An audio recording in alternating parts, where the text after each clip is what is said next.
paz do Senhor, meus irmãos, do nosso canal da IAD EBD. Meu nome é Pastor Pedro, estou aqui hoje para fazer a pré-aula de jovens, a da lição de número 9. Nós estamos estudando o livro de Daniel. Eu convido você a abrir sua lição comigo na lição de número 9 e aí convidar você para se inscrever no canal da IAD EBD, compartilhar esse vídeo com seus amigos, professores e alunos de EBD e também deixar o seu gostei ali no nosso vídeo, tá bom? Então, no nosso tema de hoje, a gente vai falar sobre entre a lei de Deus e a lei dos homens. Essa é a lição de número 9. O texto principal nos diz: Daniel, pois, quando soube que a escritura estava assinada, entrou em sua casa. Ora, havia no seu quarto janelas abertas da banda de Jerusalém, e 3 vezes ao dia se punha de joelhos e orava. Daniel, capítulo 6, versículo 10. O resumo da lição nos diz: antes de ser leal ao governo e à lei dos homens, o crente é fiel a Deus e à sua lei. Quando a gente entra nos subsídios dados a nós pela lição, logo de início, a gente tem ali uma orientação pedagógica. Eu gostaria de falar com você, professor, que é muito importante fazer a contextualização do que foi dito na última lição, a lição de número 8, a lição que vai mostrar a queda da Babilônia e o surgimento ali do Império Medo-Persa. Então, vale a pena você gastar alguns minutos, talvez fazendo uma dinâmica, talvez fazendo algumas perguntas sobre a lição anterior, para seus alunos lembrarem o que foi dito, o que foi ministrado, e também já entrar nesse novo capítulo, porque ele vai ter tudo a ver com o que nós vamos falar agora. E aí a orientação pedagógica nos diz para começar a lição fazendo uma seguinte pergunta para os alunos: o que vem primeiro, a lealdade ou a integridade? Eu acho muito interessante fazer esse tipo de perguntas para os alunos, pois gera um momento de interação, não fica uma aula onde só o professor fala, os alunos também dão suas opiniões, e a lição vai trazer para a gente que é mais importante ter integridade, porque embora a lealdade seja uma virtude importante, ela vem em segundo lugar, enquanto a integridade significa inteireza, então é uma vida inteira de moral, de ética, e ela é mais importante do que a lealdade. Então, no caso de Daniel, era mais importante ele ser íntegro para com sua fé, para com seu Deus, do que ser leal a uma lei do seu rei. Mas isso a gente vai ver mais para frente. Então fica a orientação para no início da lição fazer esse contexto histórico, esse contexto da lição de número 8, e também já fazer essa pergunta para suscitar uma espécie de bate-papo ali entre os alunos. O texto bíblico que a lição nos traz está em Daniel, no capítulo 6, no versículo de 1 a 7, e você pode ler em casa. Na introdução, nós temos ali um pouco de contexto histórico. Então, ele vai fazer essa relembrança do que nós vimos no capítulo anterior de Daniel, onde a Babilônia cai para o império dos Medos-Persas. E nesse novo império que vai surgir, Daniel vai fazer parte, vai trabalhar, vai estar ali também na corte desse novo império. E aí vai dizer na introdução para a gente que Daniel é confrontado com a pressão de abandonar sua devoção inabalável ao Deus Altíssimo. Então, você pode explicar para os seus alunos, para as pessoas que estiverem com você nessa aula da EBD, de que nessa lição de número 9 nós vamos estar falando sobre um dilema ético. Devo eu obedecer à lei do meu Deus ou à lei do meu país, da minha nação? Foi esse dilema que estava diante de Daniel, e é um dilema que muitas vezes está diante de nós como cristãos nesse mundo moderno. No primeiro tópico, vivendo sobre um novo governo, vai ser um tópico mais de contexto histórico. E por que é importante trazer isso? Porque algumas dúvidas podem surgir. E o primeiro subtópico, a identidade do novo rei, começa ali discutindo a identidade desse novo governante chamado Dario. O problema é que nos registros históricos, Dario não é mencionado. Então, após a queda do reino da Babilônia ali, com Nabonido, Belsazar, temos a figura do Dario sendo mencionada na narrativa bíblica. Mas, historicamente, os historiadores, arqueólogos vão dizer que Ciro era o imperador do Império Medo-Persa. Então, Dario é uma figura muito controversa. Mas a nossa lição nos traz uma explicação, ali segundo John Lennox, que esse Dario era um governante subordinado a Ciro. Era uma prática muito comum da época, principalmente nesses imperadores conquistadores como Ciro, de progredirem no avanço do seu império, enquanto deixavam um vassalo cuidando daquele lugar. E assim como Belsazar, que não havíamos registros arqueológicos, mas recentemente foram encontrados registros da existência dele como um príncipe regente, ali filho de Nabonido, nós cremos que talvez seja encontrado mais para frente essa figura de Dario. Então existem várias maneiras de explicar para os nossos jovens, né? Várias vertentes de explicar o nome ser divergente do que nós encontramos nos registros históricos. Mas a que a lição vai trazer para a gente é a ideia de que Dario foi provavelmente um vassalo que governava a região da Babilônia. Então, esse é o nosso subtópico 1, a identidade do novo rei. Então, explique para os seus jovens essa dinâmica de poder que acontecia no Império Medo-Persa. Então, Ciro era o imperador e ele tinha, reis, vassalos, que cuidavam de certas províncias do seu império, enquanto ele continuava no avanço do império. O segundo subtópico fala sobre o novo governo. Então ele vai trazer algumas características históricas sobre esse novo império, esse novo governo que se instaurou. E algumas características muito importantes de frisarmos é a estabilidade política, ou seja, não haviam tantas intrigas, porque o Império Babilônico, no seu fim, você tinha muitos casos de regicídio, ou seja, de matar reis, de tomada de poder, de brigas familiares por poder. Nesse novo governo, não. Estava num tempo de estabilidade política. E também de reformas administrativas. Isso a gente vai ver no capítulo, se você fez a leitura 6, do capítulo 6 de Daniel, versículo 1 ao 7, você vai ver que Dario, como nós vimos, governante, constituiu sobre o reino 120 presidentes ou sátrapas, que estavam governando sobre todo o reino. Então, a gente vê que é um governo diferente, não é algo tão centralizado, ele descentraliza o poder. Ele era já um vassalo de Ciro, muito provavelmente, e ele divide entre 120 presidentes, a nossa lição traz na tradução aqui, que cuidavam de algumas regiões. E sobre esses presidentes existiam 3 chamados príncipes, E Daniel era um desses 3, que estavam olhando a administração desses outros presidentes, desses 120, e vendo se eles estavam agindo e julgando de forma correta. Então nós vemos que é criado aqui nesse Império Medo-Persa uma hierarquia de governo. Então o rei organizou o império entre províncias administrativas. E isso é algo diferente do que estava acontecendo antes no Império Babilônico. Então Daniel estava colocado aqui, nós temos que lembrar nossos jovens que Daniel aqui já estava idoso, provavelmente com mais de 85 anos, e ele já estava na sua velhice, no seu fim da sua vida, mas ainda assim ocupava um lugar de relevância no império. E o terceiro subtópico desse primeiro tópico é uma política de tolerância religiosa. E esse é um tópico muito interessante para a gente contextualizar com os nossos dias de hoje para os nossos jovens. Aqui vai dizer que Ciro, o imperador, tinha uma política de tolerância com os povos conquistados. O que isso significa? Ele dominava um povo, a exemplo, o povo judeu, mas deixava com que eles seguissem seus próprios costumes, com que eles seguissem seus próprios deuses. E a gente vai ver isso, e eu acho que é muito interessante trazer para os nossos jovens a ideia de que a Bíblia ela se conversa, capítulos e versículos de livros com outros livros, que lá em Esdras, no capítulo 1, versículo do 1 ao 3, fala sobre um decreto de Ciro. E esse decreto de Ciro possibilitou com que os judeus retornassem para Jerusalém e reconstruíssem o templo. Esse decreto de Ciro era algo que garantia a liberdade religiosa, a liberdade de culto para várias outras nações, não só os judeus. Mas os judeus foram beneficiados disso e puderam retornar ali na época de Esdras para reconstruir o templo. Então isso é muito interessante trazer, porque mostra para nós que a Bíblia é um livro que abrange vários acontecimentos ao mesmo tempo. Então, enquanto Esdras e Neemias estavam vivendo uma realidade, Daniel estava vivendo outra, mas no mesmo tempo, são contemporâneos entre si. Então, a lição vai dizer para a gente que mesmo diante desse ambiente de maior liberdade e tolerância, Daniel foi perseguido por suas convicções.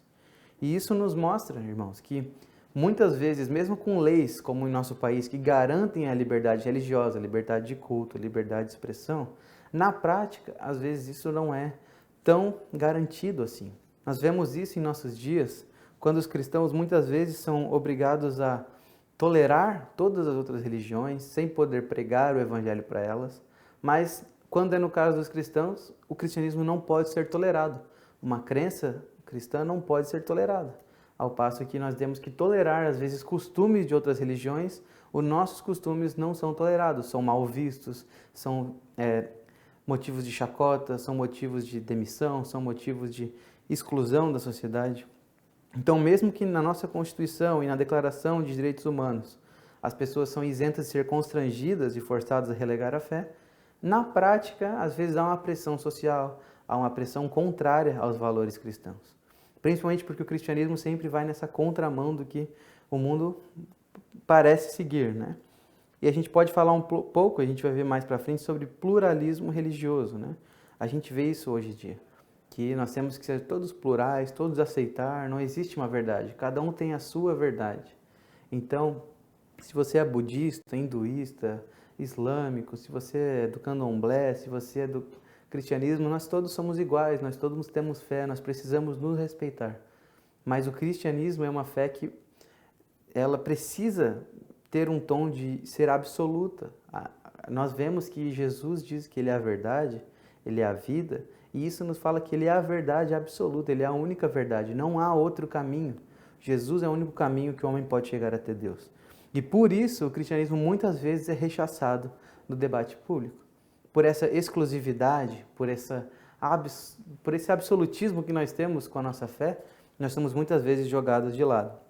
Então, Daniel estava no meio de um governo novo, ele estava exercendo um cargo público, ele tinha a garantia de uma tolerância religiosa, mas no momento em que a fé dele foi de encontro às normas do país, houve ali esse choque e Daniel foi obrigado a desobedecer à lei. Nós vamos ver isso mais para frente. O segundo tópico fala sobre a conspiração contra Daniel. E o primeiro subtópico fala sobre a distinção de Daniel. Então a gente vai ver aqui na lição que Daniel ele era excelente, ele era um dos melhores na sua função. E por isso ele foi colocado como terceiro, né? Ali ele estava entre 3 príncipes presidentes que controlavam os outros 120 presidentes ali do país. Então ele estava numa posição de muito alto escalão. Ele tinha excelência no que ele fazia e além de ser fiel e zeloso nas questões religiosas, ele era também um profissional qualificado.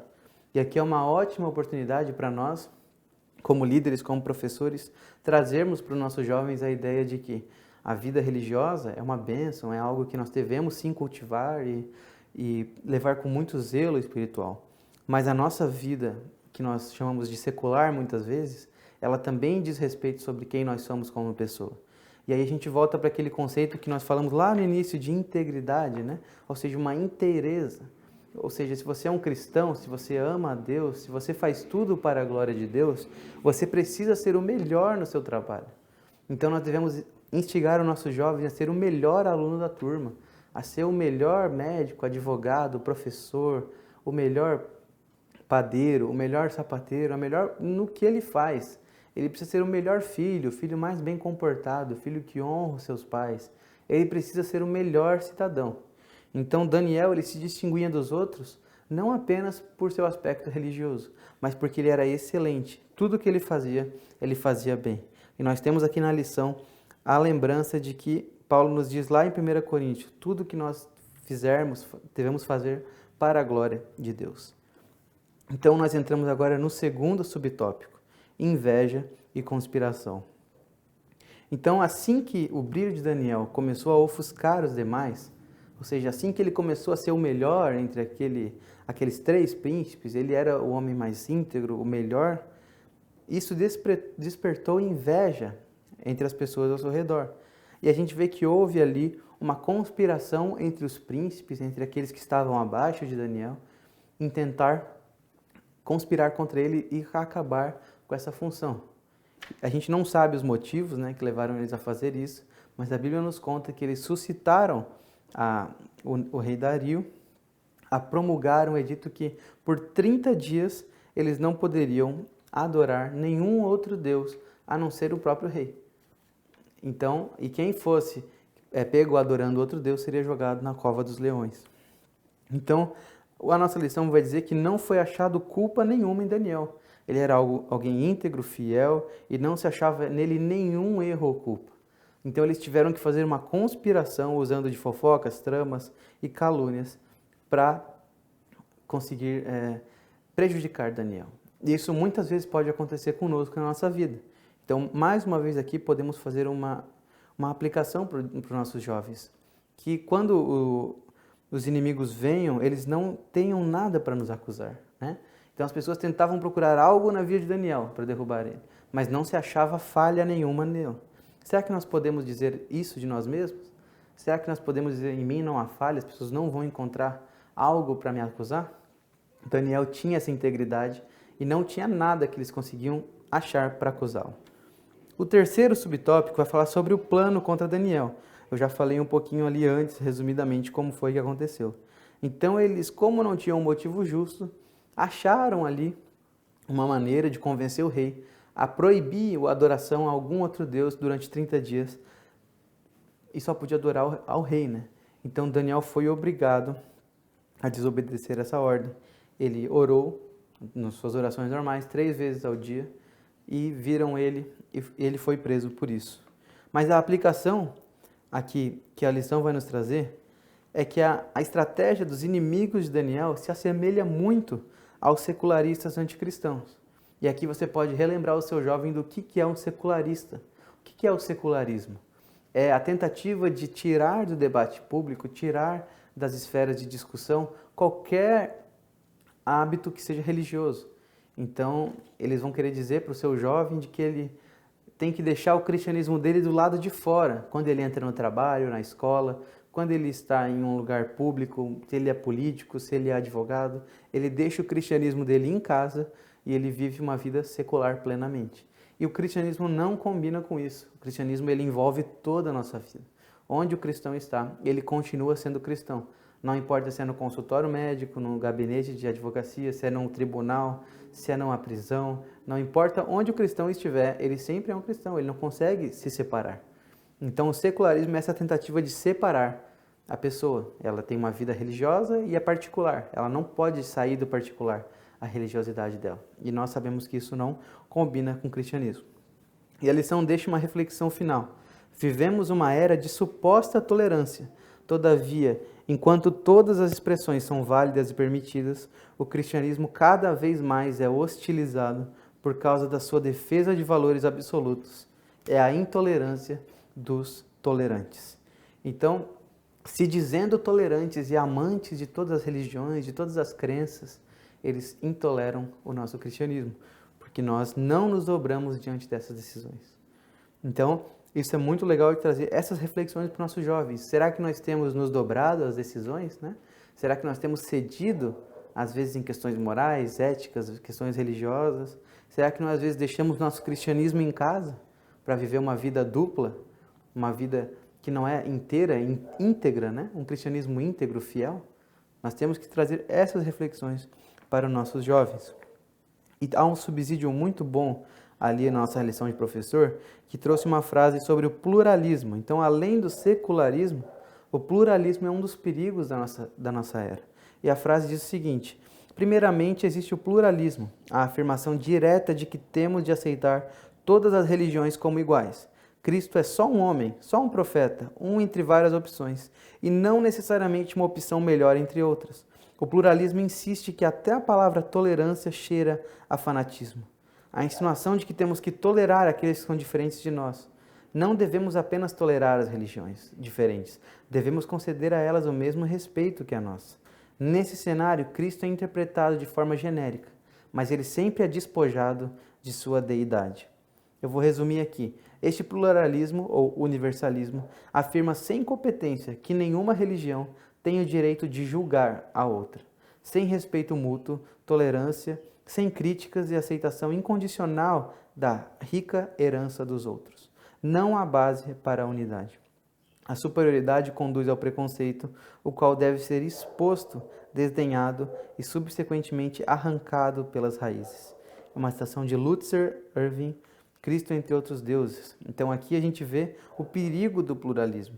Então você não pode julgar outra religião, você não pode nem pregar, nem até você dizer que tolera a religião do outro, já é um ato de fanatismo, né? Porque você está dizendo que a tua é superior e você só tolera a do outro. Mas nós sabemos que isso vai totalmente contra a nossa ideia de cristianismo. Nós cremos que há um só Deus, uma só fé, um só batismo, né? E um só caminho, um só mediador entre Deus e os homens, Jesus Cristo. Então o cristão ele não consegue conviver com o pluralismo e também não com o secularismo. Para finalizarmos o terceiro tópico, a lei dos homens e a lei de Deus. E esse tópico eu creio que é um dos mais importantes dessa lição, porque vai falar de um tema que é um pouco, às vezes, polêmico, é um pouco difícil, e há certo debate nesse tema. Então, nós devemos contrariar a lei dos homens? É lícito desobedecer civilmente, né, uma lei do seu país em prol do Evangelho? Tire alguns segundos para refletir o que você pensa acerca disso. Porque é algo que, às vezes, nós não pensamos, né? É mais válido você não ser preso, obedecer às leis do seu país, e estar indo contra a Bíblia, ou você obedecer à Bíblia e ser preso e ser morto consequentemente. Essa foi uma discussão que ao longo da história da igreja foi abordada por muitas pessoas. Temos um exemplo na igreja primitiva, quando o imperador ele exigia um certificado de que você estava queimando incenso ao imperador também, para as pessoas manterem suas próprias crenças. Então você poderia continuar sendo cristão desde que você acendesse uma velinha para o imperador, você ganhava um certificado que você adorou o imperador. Aí você podia continuar sendo cristão. E nesse momento houve um racha na igreja primitiva, que é documentada por alguns pais da igreja, por algumas pessoas que fizeram, né, optaram por esse caminho para fugir do martírio, para fugir dos coliseus, para fugir de ser morto queimado, de ser crucificado, e alguns que foram fiéis e foram mortos, e foram escravizados, e foram despedaçados por leões em coliseus. E essas pessoas estavam reunidas na igreja, nas reuniões. Então nós tínhamos parentes, familiares das pessoas que foram martirizadas, que foram até o fim, e nós tínhamos aquelas pessoas que eram vistas como medrosos, como os arregões, né, como a gente diz no nosso dia, que foram lá e acenderam incenso para o imperador, depois pediram perdão e queriam conviver ali como se tudo estivesse normal. E isso trouxe implicações que duraram séculos na igreja primitiva. Mas nós não vamos falar sobre isso hoje. Eu só trouxe isso para apimentar a discussão aqui. É uma coisa que não é só discutida hoje, é discutida há milênios na história da igreja. O cristão deve desobedecer até o fim pela palavra de Deus, ou ele deve sucumbir e tolerar algumas coisas e não obedecer a Bíblia em algumas coisas para não gerar conflito. E é isso que nós vamos ver agora. No primeiro subtópico já vai dizer contrariando a lei dos homens. Então nós vamos ver aqui que a nossa perspectiva, segundo a lição, é que nós sim devemos desobedecer a lei quando essa se põe contrária à palavra de Deus. Então no exemplo de Daniel nós vemos a base para isso. Daniel não negou a sua fé. Daniel não negou a comunhão com o seu Deus, mesmo quando foi criada essa lei que ele não podia adorar a Deus. E aí isso levou ele até a cova dos leões. O decreto proibia buscar ao Senhor, mas mesmo assim ele buscou o Senhor. O decreto proibia ele orar 3 vezes ao dia, mas ele orou 3 vezes ao dia. Porque Daniel sabia que a autoridade que o império tinha, a autoridade que o rei tinha, provinha de Deus. E que Deus, nosso Deus, é soberano sobre todas as autoridades. Ele constitui autoridades. Nós vemos lá em Romanos, no capítulo 13, que todos estejam sujeitos às autoridades superiores, porque não há autoridade que não proceda de Deus. E as autoridades que existem foram por eles instituídas. Nós vemos também lá em Atos, no capítulo 5, versículo 29, quando Pedro e os demais apóstolos estão sendo confrontados pelo Sinédrio. Eles falam, é mais importante obedecer a Deus do que aos homens. Então nós vemos no exemplo de Daniel, no exemplo dos apóstolos, no exemplo da igreja primitiva, dos fiéis, de que é mais importante obedecer a Deus do que aos homens. O que isso nos leva? Nos leva a uma reflexão de que quando o governo ele vai contrário à lei de Deus, nós devemos sim desobedecer a uma recomendação de lei, porque nós como cristãos temos a fidelidade, nós temos primeiro a fidelidade para com o nosso rei, que é soberano, superior a todos os outros reis, Jesus Cristo. E eu trouxe uma citação de Norman Geisler no livro Ética Cristã, Questões Contemporâneas, e ele vai dizer, Deus estabelece o governo, mas ele certamente não aprova suas práticas perversas. A obediência ao governo não é irrestrita. É verdade que Deus demanda obediência às autoridades, em Romanos 13, como vimos. Contudo, essa mesma obediência traz algumas limitações. Pedro disse às autoridades que tentavam impedi-lo de pregar o evangelho: julgai se é justo diante de Deus dar ouvido a vós e não a Deus, o texto que lemos de Atos. João falou acerca do remanescente fiel, o qual durante a tribulação não se submete às ordens idólatras do anticristo, Apocalipse 13.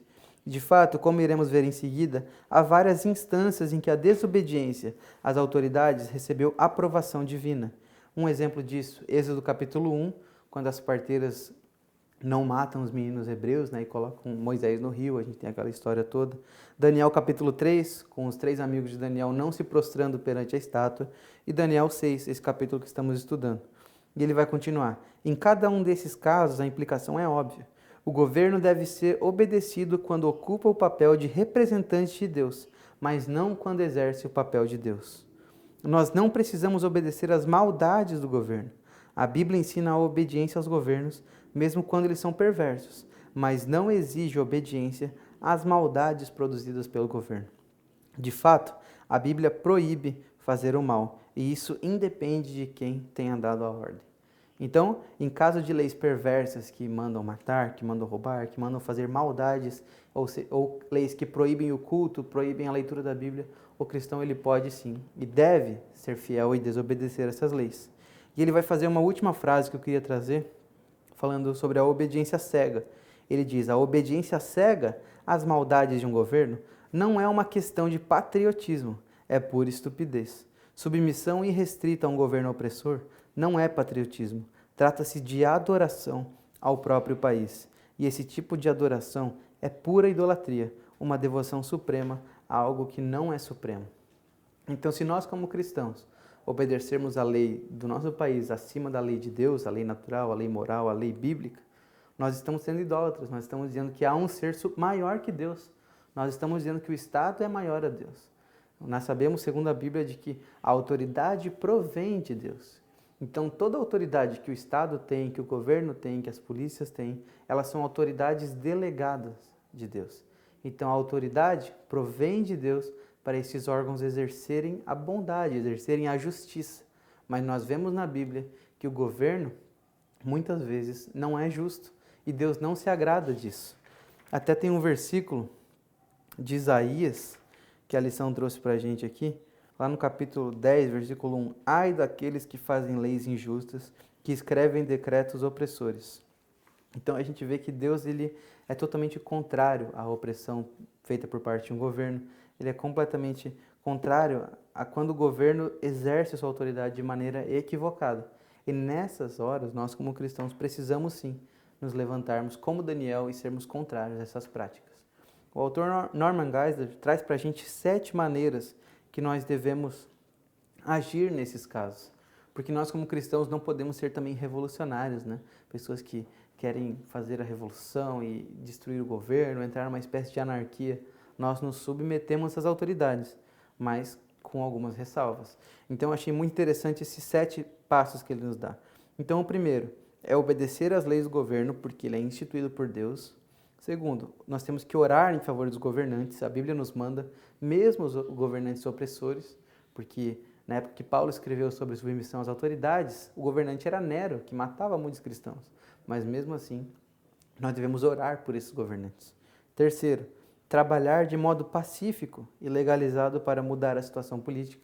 Então, há maneiras hoje em dia, né, na época de Paulo não tinha, não era uma democracia, mas em nosso meio há maneiras sim de levantarmos, às vezes, pessoas que possam nos ajudar politicamente a garantir direitos melhores para a adoração e para o cristianismo. O quarto, desobedecer leis opressoras, como nesse caso de Daniel. Quinto, fugir de governos opressores. Então, quando há possibilidade de cristãos fugirem, eles devem sim fugir. Pensem em casos extremos como Coreia do Norte, Cuba, China, alguns lugares que é muito perseguido, países árabes, às vezes é muito indicado que cristãos fujam daquele país pela sua vida.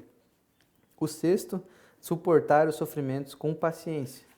E o último, confiar na providência e soberania divinas. E isso foi o que o Daniel fez. Ele agiu com firmeza, mas ele confiava na soberania de Deus, que Deus estava acima dos reis ali instituídos. Para fecharmos, o segundo subtópico é falar sobre o poder da oração. E aqui é um tópico bem legal de trazer uma aplicação para o dia a dia dos nossos jovens. Daniel não só foi um ativista, ele não só não obedeceu, ele orou, ele fez algo espiritual. Então, ali traz a frase de Martim Lutero: a oração é o suor da alma. E ele pergunta: e você, jovem, como tem sido a sua vida de oração? Então nós devemos perguntar para os nossos jovens, porque muitas vezes a gente quer ser ativista, a gente quer ser em defesa da fé, em defesa do cristianismo, isso é ótimo. Mas e a oração, né? A oração era a arma de Daniel. Ele estava desobedecendo, ele estava assim, mas ele estava orando em comunhão com Deus, ele estava rogando a Deus, fazendo suas súplicas a Deus. Então o nosso jovem, ele não deve ser só um ativista, ele deve ser uma pessoa que ora, uma pessoa que desfruta das disciplinas espirituais.